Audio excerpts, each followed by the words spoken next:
Samedi 20 janvier, Madame, Monsieur, bonjour. Voici les titres de votre journal. Coopération et renforcement des relations stratégiques entre l'Algérie et le Nigeria. Ahmedou Yahya a reçu ce matin le ministre des Affaires étrangères nigérian, Geoffrey Onyeama.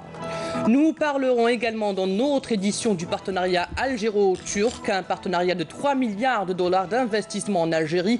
L'exemple aujourd'hui dans le secteur du textile. Nous vous emmènerons également à l'Outaya, dans la wilaya de Biskra, où l'oléiculture rivalise avec la phonéciculture, une filière en plein essor. Un reportage à suivre dans quelques instants. Tout d'abord, et dans le cadre de la coopération, le Premier ministre Ahmedou Yahya a reçu ce matin à Alger le ministre des Affaires étrangères de la République fédérale du Nigeria, Geoffrey Onyeama, qui effectue une visite de travail en Algérie. L'audience s'est déroulée en présence du ministre des Affaires étrangères, Abdelkader Msahel. La visite de Onyeama, qui entre dans le cadre du renforcement des relations stratégiques qui existent entre l'Algérie et le Nigeria, constitue une occasion de faire le point sur la coopération multiforme et d'examiner les voies et moyens de donner une nouvelle impulsion aux relations fortes et denses entre les deux pays, telles que définies par les chefs d'État algériens et nigérians, notamment à travers la tenue de la 4e session de la Haute Commission bilatérale de coopération. La visite, qui intervient également à la veille de la 30e session du sommet de l'Union africaine, permettra aux deux parties de se concerter sur les principaux points à l'ordre du jour de cette session, ainsi que sur les questions régionales et internationales d'intérêt commun, notamment la situation dans le Sahel, la lutte contre le terrorisme et le crime organisé qui mine cette région. Et toujours dans le cadre de la coopération, le ministre des Affaires étrangères Abdelkader Msahel a retenu ce samedi à Alger une séance de travail avec son homologue nigérian Geoffrey Onyeama, qui effectue une visite officielle de 3 jours en Algérie. La séance de travail s'est déroulée au siège du ministère des Affaires étrangères en présence des membres des deux délégations. La visite de Onyeama s'inscrit dans le cadre du renforcement des relations stratégiques qui existent entre l'Algérie et le Nigeria. Elle constitue également une occasion pour faire le point sur la coopération multiforme et d'examiner les voies et moyens de donner une nouvelle impulsion aux relations bilatérales algéro-nigérianes. La 14e réunion des ministres des Affaires étrangères de la Méditerranée occidentale dans le cadre du dialogue 5+5 se tiendra demain dimanche au Centre international des conférences Abdeltif Rahal à Alger. Les travaux de cette réunion, qui sera co-présidée par le ministre des Affaires étrangères Abdelkader Msahel et son homologue français Jean-Yves Le Drian, porteront sur les questions de développement socio-économique et le renforcement de la coopération en matière de sécurité face aux crises régionales, notamment en Libye et au Sahel. Pour rappel, à l'issue de la 13e réunion qui s'est tenue en octobre 2016 à Marseille, l'Algérie a pris la coprésidence avec la France. Le dialogue 5+5, qui regroupe les pays de la Méditerranée occidentale, est le plus ancien cas de rencontre entre pays du bassin méditerranéen. Il regroupe les 5 pays de l'Union du Maghreb arabe, l'Algérie, le Maroc, la Tunisie, la Libye et la Mauritanie pour la rive sud de la Méditerranée, et l'Italie, la France, l'Espagne, le Portugal ainsi que Malte pour la rive nord. Le ministre de l'Énergie, Mustapha Guitouni, prendra part demain, dimanche, à Mascate, au Sultanat d'Oman, à la réunion du comité de suivi conjoint OPEP et non OPEP, qui examinera les conclusions des travaux du comité d'experts, le JTC. Parlons maintenant du partenariat algéro-turc qui atteint les 3 milliards de dollars, notamment dans les secteurs de la sidérurgie, la pharmacie, l'automobile ou encore le textile. Un secteur auquel on s'intéresse maintenant à Arlisane. Le complexe industriel de tissage Tayal algéro-turc vient de voir le jour. Sa mise en production est prévue pour décembre prochain. Mounana Walhamoudi. C'est le plus gros investissement en textile au niveau africain, européen et du Moyen-Orient. Baptisé Tayal, ce complexe, fruit d'une coopération algéro-turque, a coûté 23 milliards de dinars, alors que son entrée en service est prévue pour le mois de décembre prochain. Ce projet comporte 8 unités de production et une école de formation, une centrale électrique et des logements pour les employés. C'est un projet intégré qui comprend plusieurs structures à la fois. Tout se fait ici, de la matière première jusqu'au produit final. Pour ce faire, l'État a assuré tous les moyens pour accompagner la réalisation de ce projet, à savoir l'électricité, le gaz et même les autorisations de forage. En somme, tout pour faire réussir ce projet. Une fois entré en service, le site offrira un emploi à 25 000 personnes et pourra produire chaque année 60 millions de mètres de tissu et 30 millions d'unités de vêtements. Une production qui répondra à la demande du marché local avant d'aller à la conquête du marché international. Nous ambitionnons d'exporter vers l'Europe et les États-Unis. 40% de la production de l'usine sera destinée au marché national, alors que 60% restants visent les marchés internationaux, ce qui nous permettra de réduire la facture des importations.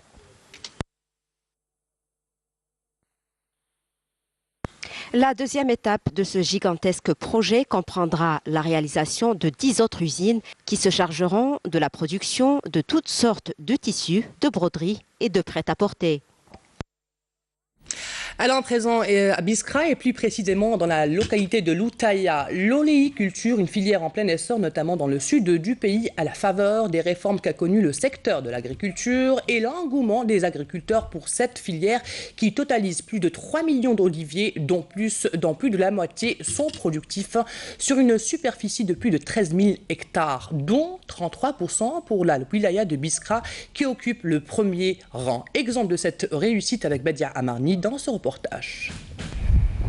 À Biskra, plus précisément à Loutaya, Nasr Mbarek, et en dépit des difficultés que peut connaître la filière oléicole, a réussi son challenge et réalisé sa propre exploitation agricole. 3000 oliviers de variété Ferdel ont été plantés et ont déjà donné leurs fruits. Mais l'absence d'électricité, de forage et des pistes entrave quelque peu cette activité.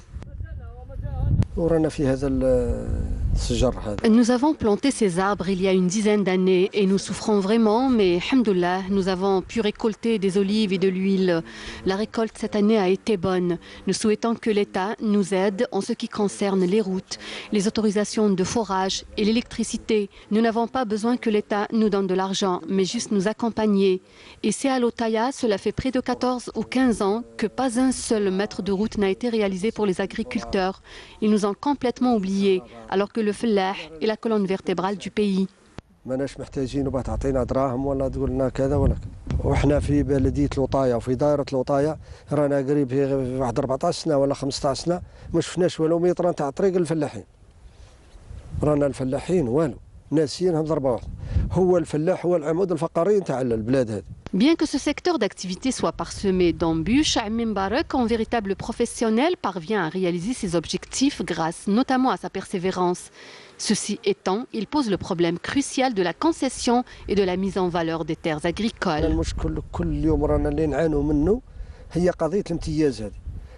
Notre problème est le suivant. Alors que les 10 wilayas du sud dans Biskra sont normalement concernés par la mise en valeur des terres agricoles, ici on nous parle de concession.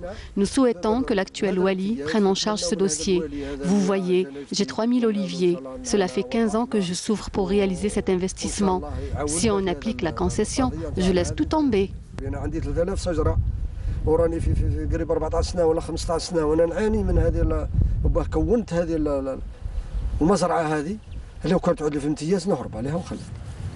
À Biskra et bien d'autres régions du sud du pays, tout pousse, pour peu que les moyens soient au rendez-vous.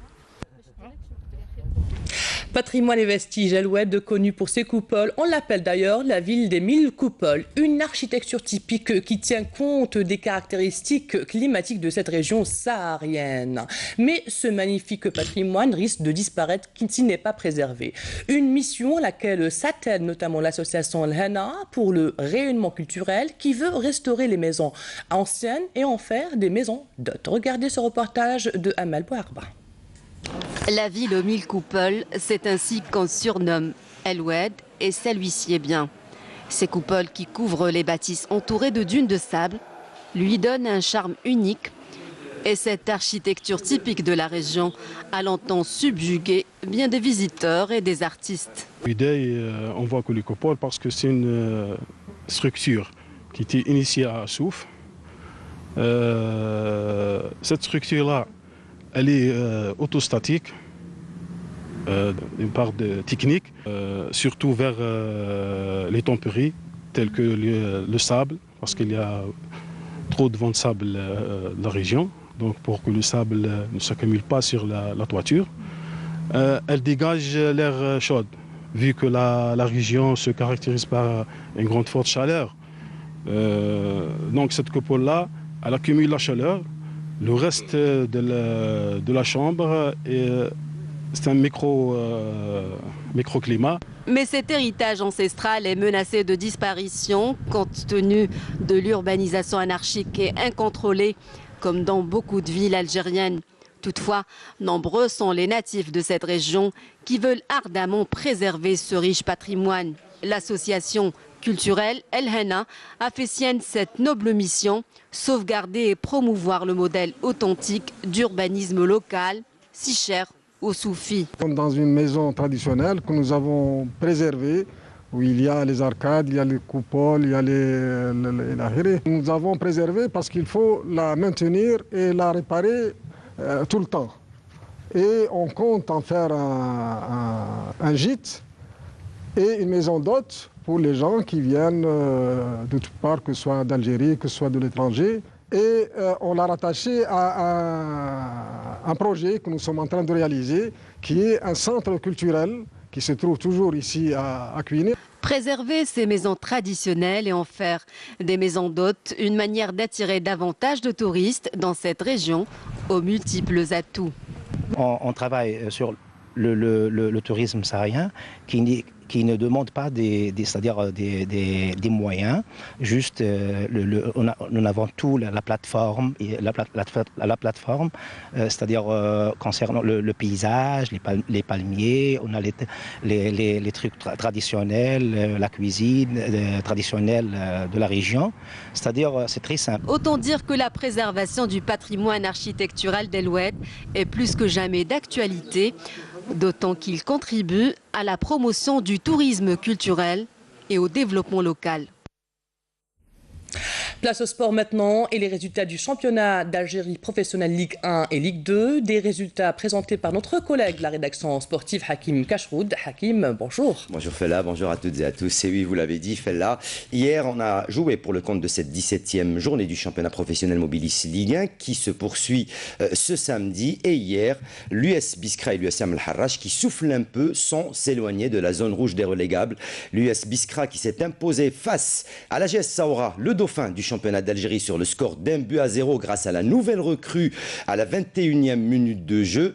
Et l'USM Al-Harrach dans le derby algérois, vous allez le voir, grâce à un beau but signé Hadj Bougesh qui s'est imposé face au Chabab Riadi de Belouizdad sur le score d'1-0. On vous rappelle également que le Chabab Riadi de Belouizdad a raté l'occasion d'en revenir dans ce match en ratant un penalty à la 80e minute de jeu. De l'autre côté, l'AGS Kabylie, pour sa part, a été tenu en échec à domicile par l'USM Blida sur le score d'1 partout. C'est Bouhnich, 39e, qui avait ouvert la marque contre son camp pour l'AGS Kabylie et c'est Frioui qui avait égalisé à la 71e minute de jeu. Ce samedi, d'autres belles affiches à suivre sur les chaînes de la télévision algérienne avec ce samedi à partir de 16h le derby entre l'USMA d'Alger et le Nasser Hussein Day. Ce sera à partir de 16h sur Canal Algérie au stade du 5 juillet. Sur la chaîne A3, le MC Oran également à 16h reçoit le Paradou Athletic Club.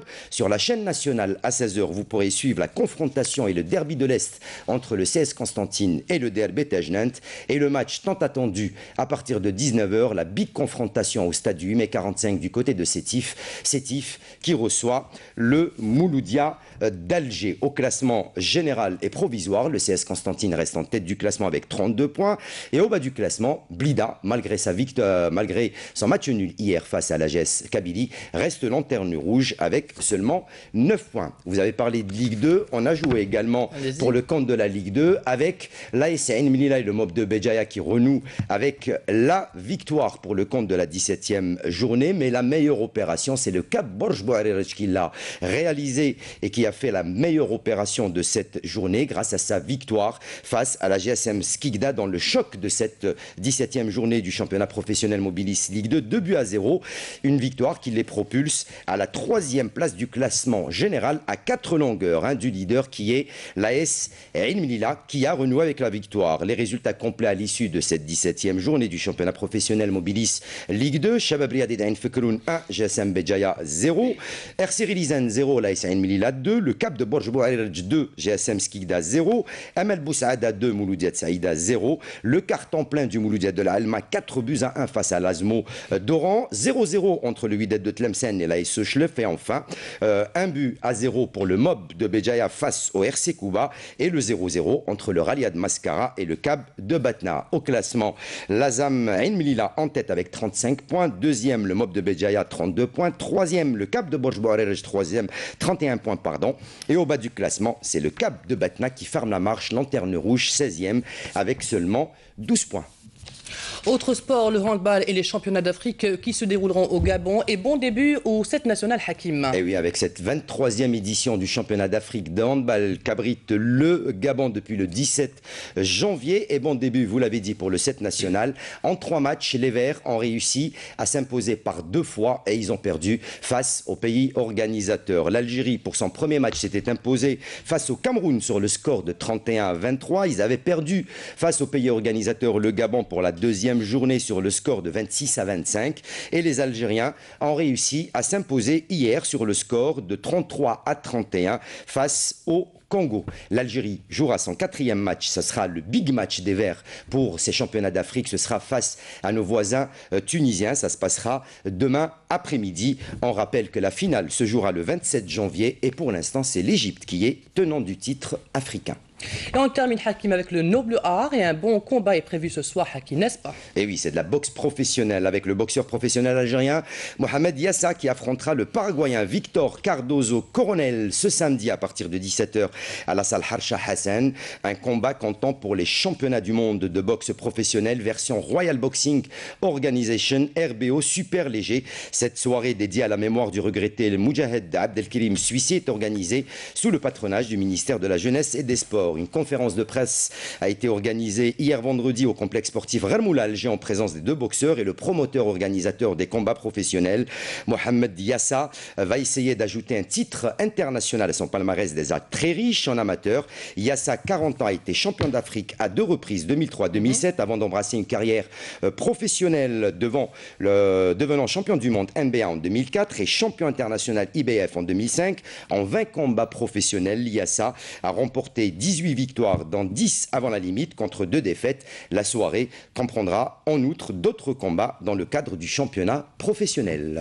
Merci à vous, Hakim Kachroud. Et c'est la fin de cette édition préparée par la rédaction de Canal Algérie. Merci à vous de l'avoir suivi. Dans quelques instants, les prévisions météo de Farial Chir. Bonne semaine et au revoir.